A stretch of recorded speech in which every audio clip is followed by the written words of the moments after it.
मां Siddhant recording studio Supaul Supaul.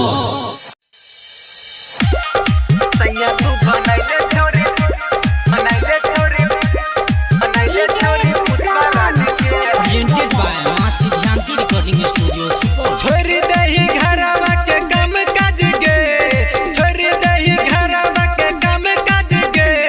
सैया तू बनैले छोरी पुष्पा राज के, सैया तू बनैले छोरी पुष्पा राज के। खूब मजा आए तो छोरी रोजे रात के, खूब मजा आए तो छोरी रोजे रात के।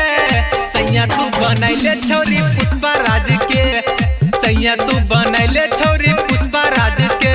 पुष्पा राज के सैया तू बनैले छोरी, बनैले छोरी, बनैले छोरी पुष्पा राज के। गजब के मारा तो रोज स्टाइल, देख के खूब दिए छोरी स्माइल, छोरी स्माइल, छोरी स्माइल। गजब के मारा तो छोरा स्टाइल, देख के खूब दिए छोरी स्माइल, छोरी स्माइल। खुश कर देता तोरा सुहाग रात के, खुश कर देता तोरा सुहाग रात के। सैया तू बनैले छोरी पुष्पा राज के, सैया तू बनैले छोरी पुष्पा राज के। पुष्पा राज के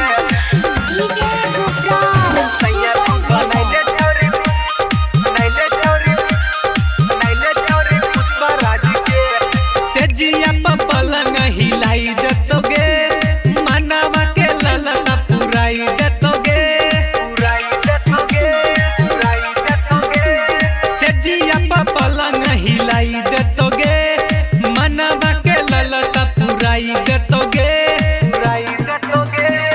बात मन राइटर विवेक राज के, बात मन सिंगर विकेश राज के। सैया तू बनैले छोरी पुष्पा राज के, सैया तू बनैले छोरी पुष्पा राज